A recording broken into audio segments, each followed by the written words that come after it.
Hola, ¿qué tal? Muy buenas noches, amigos y amigas de Venezolana de Televisión. Un placer estar con ustedes acompañándolos en este programa especial que se hacía necesario pues para apelar a la memoria 7 años después de aquella jornada del 11 de abril, para conversar acerca de estos hechos y que el día de hoy están más vigentes que nunca. Están con nosotros Aramita Padrino y Antonio Molina. Ellos dos son abogados acusadores de los implicados de los hechos de abril de 2002. Buenas noches, bienvenidos. Buenas noches. Gracias. Bien, en primer lugar, obviamente, como ya todos los venezolanos conocemos, el día de ayer se hizo pública la sentencia en contra de algunos de los implicados en estos hechos del 11 de abril. Decía el presidente de la República anoche en un contacto con Venezolana de Televisión que parece que está comenzando a hacerse justicia en el país.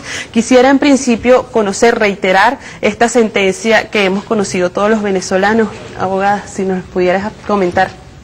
Sí, bueno, gracias por la invitación. Bueno, sí, efectivamente, se hizo justicia ayer.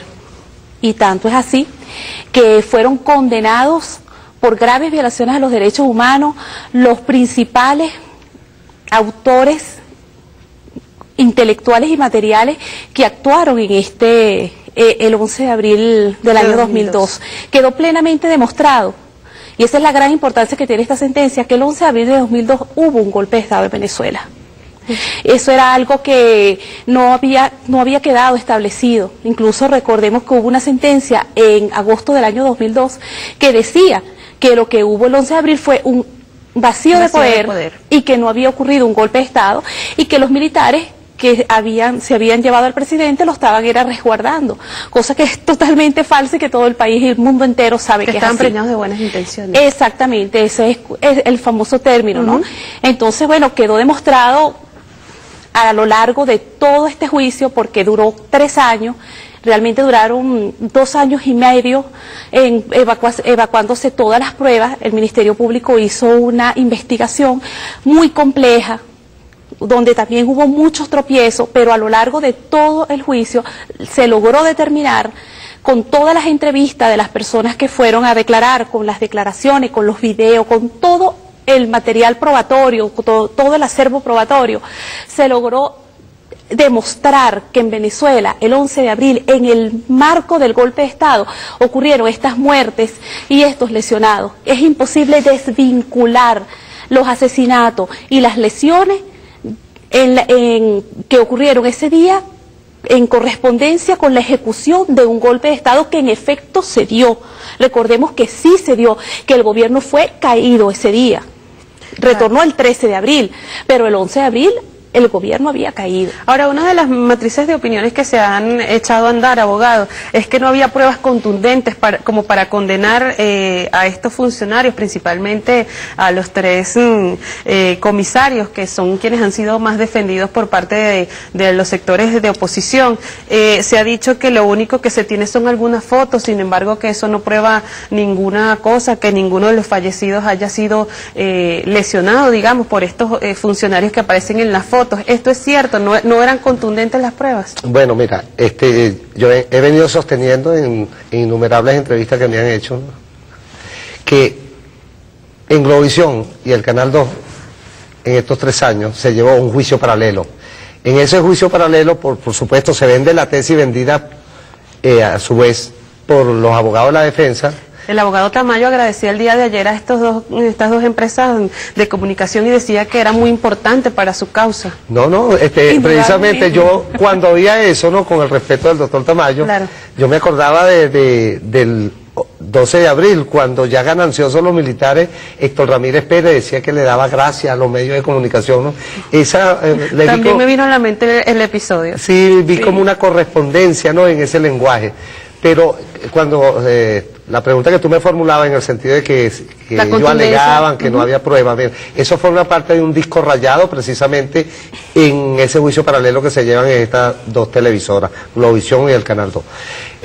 Yo te puedo hablar de, si no, este programa de 1 hora, tengo entendido que 1 hora sería insuficiente para ir desmenuzando las pruebas contundentes que se evacuaron en este juicio y que a través de ellas, de su análisis, llevó al convencimiento al tribunal de que estas personas eran responsables penalmente y en función de ello se le impuso de una condena.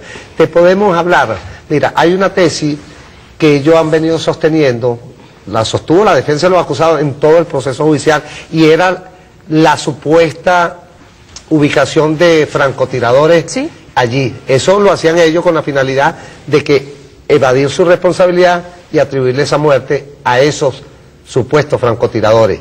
Si aquí hubo francotiradores, precisamente esos fueron funcionarios de la Policía Metropolitana, precisamente funcionarios del Grupo Fénix, y eso quedó corroborado con el siguiente hecho. En el edificio de la Nacional, que precisamente forma parte de la sede administrativa de la alcaldía del municipio Libertador, que para ese momento el regente era Freddy Bernal, allí, eso está en la esquina de La Pedrera, lugar donde se produjo la mayor cantidad de muertos y heridos, sobre todo de personas que venían en la marcha de la oposición. Cayeron también, allí cae Tortosa, y herido una cantidad de gente afectada al oficialismo. ¿Qué pasó allí? En el edificio de la Nacional expresaron estos testigos que fueron al juicio, como 10, que efectivamente, siendo aproximadamente las 2 de la tarde, penetran un grupo de funcionarios de la Policía Metropolitana, bajo el alegato, bajo el argumento de que buscaban francotiradores y que supuestamente de allí le estaban disparando a la marcha. Eso fue encarado por las personas que estaban allí, le dijeron que ahí no estaban disparando y que revisaran. Revisaron en presencia de las personas que trabajaban allí, no consiguieron a nadie, lo que implicaba que ellos se retiraran. No se retiraron, sino que por el contrario, sometieron por la fuerza a estas personas, lo bajaron del piso 7 al piso 5, los acostaron en el suelo, y para sorpresa de las personas que allí trabajaban, empezaron a oír disparos. Estas personas que estaban allí, ante la situación que estaban escuchando, y ante la sospecha de algo, que estaba pasando algo raro, suben al piso 7 y observan cuando los funcionarios que supuestamente buscaban francotiradores tenían las ventanas abiertas y estaban disparando para la avenida Baral, precisamente donde estaba concentrada la marcha de la oposición, y un poco más arriba estaban los del oficialismo, provocando muertos y heridos de ambos bandos, lo cual corrobora la tesis que estos señores fueron apostados allí para provocar muertos y heridos de ambos sectores, provocar el caos, y eso serviría de justificación a los militares que dieron el golpe, porque los muertos y los heridos del 11 de abril fueron la justificación del golpe. Si no hubiesen existido los muertos y los heridos, jamás no hubiesen tenido la excusa.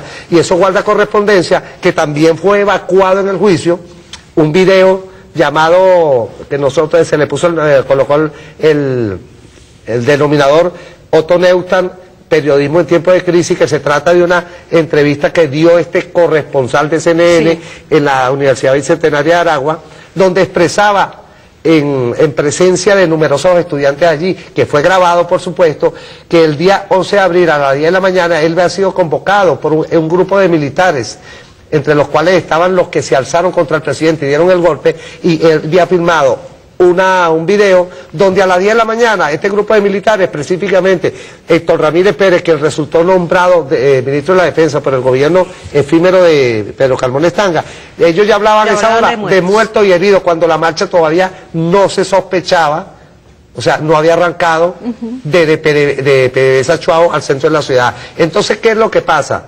Igualmente, otra prueba que fue evacuada, lo que dijo Damiani Bustillo, ese general también que se sumó al golpe, cuando a las 6 de la tarde ya consumado las muertes y los lesionados, ejecutados por la Policía Metropolitana, en el edificio de la Nacional, el Carabobeño, el Hotel Edén, este general expresaba y decía delante del país, eso lo escuchó, lo oyó todo el mundo: a mi querida Policía Metropolitana, ya sabe lo que tienen que hacer, ya tienen las órdenes. ¿Cuáles eran las órdenes? De seguir ejecutando los muertos, los heridos, y por supuesto este general, que por cierto dejó embarcado a esta gente, y este general sin tropa que no se sabe dónde está, creo que debe haber dejado embarcado a su familia, también aquí en Venezuela, y decía, y a los círculos bolivarianos los tenemos ubicados.